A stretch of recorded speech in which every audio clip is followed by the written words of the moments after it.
Assalamualaikum warahmatullahi wabarakatuh. Perkenalkan, nama saya Putri Asi, NPM 183800074. Di sini, saya dan teman saya Nikade akan mempresentasikan hasil diskusi kelompok kami yang berjudul antihistamin dan vitamin. Anggotanya itu ada Nikade, Nur Huda, Pikdayanti, Putri Asi, Ratna Silvi, Septria Anggraini, Zara Henida, Dananta, Tri Hadi, dan Vivit Milani Putri dan Sela Utami. Baiklah, terlebih dahulu saya akan membacakan pendahuluan. Alergi merupakan suatu gangguan pada sistem imunitas atau kekebalan tubuh. Pada orang yang sehat, sistem imunitas berada dalam keadaan seimbang, sehingga memberikan perlindungan yang maksimal terhadap gangguan benda asing serta meminimalkan reaksi tubuh yang berbahaya terhadap gangguan tersebut. Sementara, pada orang yang alergi terjadi ketidakseimbangan sehingga tubuh bereaksi secara berlebihan atau hipersensitif. Topik pertama, itu membahas tentang antihistamin. Terlebih dahulu kita membahas apa itu histamin. Histamin merupakan senyawa normal yang ada dalam jaringan tubuh. Disintetis dari L-histidin oleh enzim histidin dekarboksilase. Atau bisa dilihat strukturnya dari gambar di bawah ini. Enzim histidin dekarboksilase merupakan suatu enzim yang banyak terdapat di sel-sel parietal mukosa lambung, sel mas, basofil, dan susunan secara pusat. Histamin dikeluarkan dari tempat pengikat ion pada kompleks heparin protein dalam sel maks sebagai hasil reaksi antigen antibodi bila ada rangsangan senyawa alergen. Selanjutnya ada efek histamin. Histamin memegang peran penting pada proses peradangan dan sistem daya tahan tubuh. Efek histamin pada tubuh timbul yaitu yang pertama, kontraksi otot polos bronkus, usus dan rahim. Yang kedua, ada vasodilatasi semua pembuluh sehingga menurunkan tekanan darah. Yang ketiga, memperbesar meabilitas kapiler yang berakibat edema dan pengembangan mukosa. Yang keempat, memperkuat sekresi kelenjar ludah, air mata, dan asam lambung. Yang kelima, stimulasi ujung-ujung saraf sehingga menyebabkan eritema dan gatal-gatal. Efek di atas pada umumnya merupakan fenomena alergi, dan pada keadaan tertentu kadang-kadang menyebabkan shock anafilaksis yang dapat berakibat fatal. Shock anafilaksis terjadi karena histamin yang dilepaskan sedemikian banyak sehingga menyebabkan terjadinya vasodilatasi atau pembuluh darah melebar, sehingga terjadi penurunan tekanan darah yang drastis dan menyebabkan pingsan atau shock. Selanjutnya, yang B, mekanisme kerja histamin. Histamin dapat menimbulkan efek bila berinteraksi dengan reseptor histamin Greek, yakni reseptor H1, H2, H3, dan H4. Interaksi histamin dengan reseptor H1 menimbulkan kontraksi otot polos, usus, dan bronki, meningkatkan meabilitas vaskular, dan meningkatkan sekresi mukus. Peningkatan sekresi asam lambung dapat menyebabkan tukak lambung. Efek ini diblok oleh antagonis H2. Reseptor ini juga ditemukan di kelenjar timus, usus halus, limfa, dan usus besar. Perannya hingga saat ini belum banyak diketahui. Yang C, itu membahas tentang antihistamin. Antihistamin adalah obat yang dapat mengurangi atau menghilangkan kerja histamin pada tubuh melalui mekanisme menghambat bersaing pada sisi reseptor H1, H2, dan H3. Efek antihistamin bukanlah suatu reaksi antigen-antibodi, karena tidak dapat menetralkan atau mengubah efek histamin yang sudah terjadi. Antihistamin pada umumnya tidak dapat mencegah produksi histamin. Selanjutnya, berdasarkan hambatan pada reseptor khas histamigrik, antihistamin dibagi menjadi 3 kelompok, yakni yang pertama ada antagonis H1, terutama digunakan untuk mengobati gejala-gejala akibat reaksi alergi. Yang kedua, itu ada antagonis H2, digunakan untuk mengurangi sekresi pada lambung pada pengobatan penderita tukak lambung. Yang ketiga, itu ada antagonis H3. Belum digunakan untuk pengobatan, tapi masih dalam proses penelitian lebih lanjut lagi. Selanjutnya, kita membahas tentang vitamin. Vitamin merupakan gabungan kata vita yang berarti hidup dan amina yang berarti gugus organik yang mengandung unsur N. Pada awalnya, vitamin pasti mengandung gugus N, namun pada pengembangannya, hal tersebut tidak berlaku lagi. Vitamin adalah molekul organik bermassa, molekul kecil yang umumnya harus diperoleh melalui diet.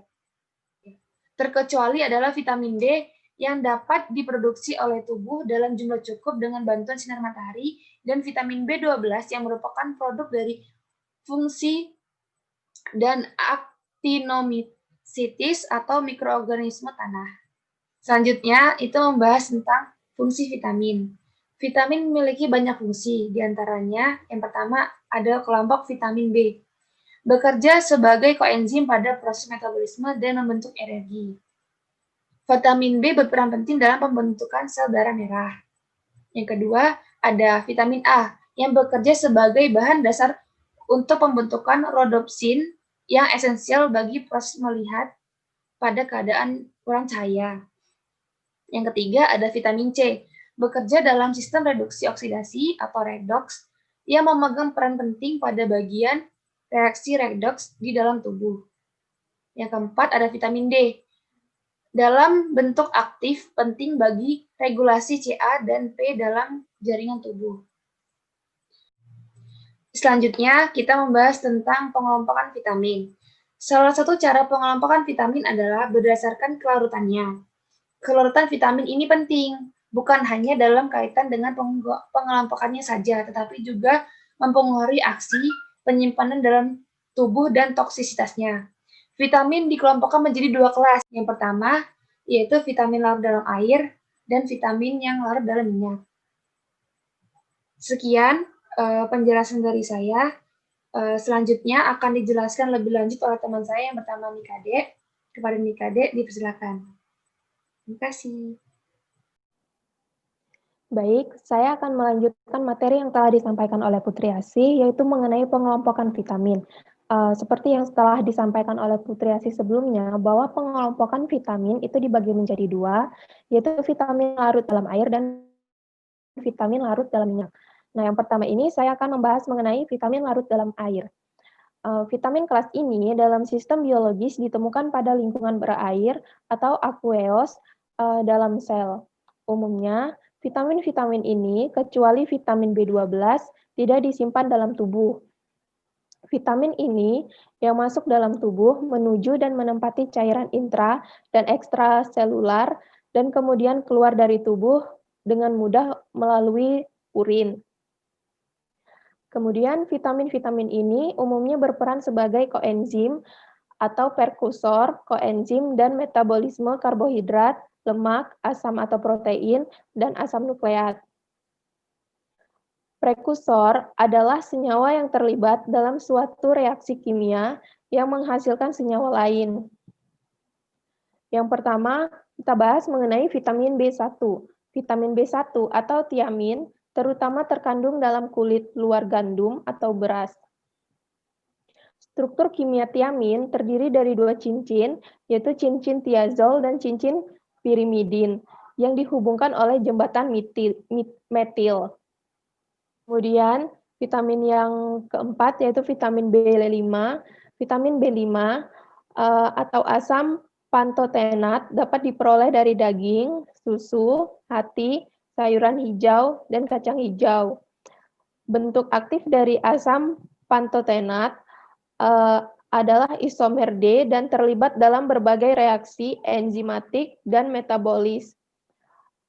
Definisi vitamin ini dapat menyebabkan kulit-kulit pecah dan bersisik. Baik, selanjutnya ada vitamin B6. Vitamin B6 terkandung dalam hati, daging, ginjal, gandum, kedelai, biji-biji gandum, telur, pisang, bayam, kentang, biji bunga matahari, dan wortel. Ada 3 macam bentuk vitamin B6 yang telah dikenal, yakni piridoksin, piridoksal, dan piridoksamin, yang masing-masing merupakan suatu alkohol, aldehida, dan amin. Diubah menjadi bentuk aktif, yaitu piridoksal fosfat yang berperan sebagai koenzim yang terlibat dalam metabolis protein dan asam amino. Kemudian yang ke-6 ada vitamin B7. Sumber utama dari vitamin B7 atau biotin adalah kuning telur, kacang-kacangan, ragi, daging, pisang, dan molase. Vitamin ini berperan besar pada reaksi biokimia di dalam tubuh, seperti transport karbon dioksida, metabolisme karbohidrat, dan metabolisme lemak. Peran utama biotin adalah membantu metabolisme lemak, protein, dan karbohidrat untuk membentuk molekul-molekul gula sederhana atau glukosa, asam lemak, dan asam amino. Yang ketujuh yaitu asam folat. Asam folat banyak terdapat dalam sayuran hijau, biji bunga matahari, lobak Cina, kacang polong, hati, ragi, buncis, kacang tanah, kelapa, dan daging tanpa lemak. Bentuk aktif dari asam folat, asam tetradihidrofolat atau tetrahidrofolik acid atau THFA. THFA berperan penting dalam sintesis senyawa purin, guanin, dan adenin serta pirimidin timin. Yang ke-8 yaitu vitamin B12. Vitamin B12 atau kobalamin merupakan vitamin yang memiliki struktur paling kompleks dan mengandung unsur kobalt. Bentuk semi-sintetik vitamin B12 yang umum ditemui adalah cyanokobalamin di dalam tubuh. Cyanokobalamin diubah menjadi bentuk fisiologisnya, yaitu metilkobalamin dan adenosilkobalamin dengan membuang gugus sianidanya. Struktur vitamin B12 mirip dengan porfirin dengan 8 cincin yang saling terikat. Di pusat struktur terdapat atom kobalt dan terikat gugusan RCOCN atau cyanokobalamin, kemudian RCOOH atau hidroksikobalamin, dan RCOCH3 atau metilkobalamin. Yang ke-9 ada vitamin B13. Vitamin B13 merupakan derivat di ketopirimidin yang dapat diperoleh dari air susu sapi, kambing, dan domba. Yang ke-10 ada vitamin B15. Vitamin B15 atau asam pangamat merupakan senyawa ester asam deglukonat dan dimetilglisin. Vitamin ini dapat diperoleh dalam dedak beras, gandum, ragi bir, havermut, jagung, bekatul, dan biji aprikos. Yang selanjutnya ada asam para-aminobenzoat atau PABA. PABA dapat diperoleh dari hati, ginjal, jamur, air tebu, dan padi-padian. PABA tidak boleh sulfonamid karena PABA menghambat kerja sulfonamid. Defisiensi vitamin ini dapat mengakibatkan rasa lelah, depresi, gatal-gatal, eksem, vitiligo, atau kulit bercak putih karena kehilangan pigmen, dan rambut cepat memutih. Kemudian vitamin C. Vitamin C atau asam askorbat banyak terkandung dalam sayur-sayuran seperti kol, paprika, peterseli, dan kentang. Dalam buah-buahan seperti jeruk dan arbi. Kandungan Vitamin C, daging dan susu hanya sedikit. Vitamin C diresorpsi dengan cepat dan mudah dioksidasi dalam darah secara reversibel menjadi dehidroaskorbat yang sama aktifnya. Vitamin C termasuk vitamin antioksidan yang mampu menangkal berbagai radikal bebas, ekstraseluler, dan sangat mudah teroksidasi oleh panas, cahaya, dan logam. Nah, selanjutnya untuk penggolongan yang kedua yaitu vitamin larut.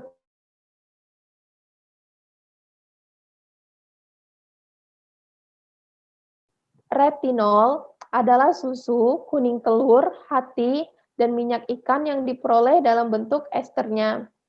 Vitamin A memegang peranan penting dalam sintesis rodopsin, yaitu pigmen fotosensitif yang terurai oleh cahaya sehingga memungkinkan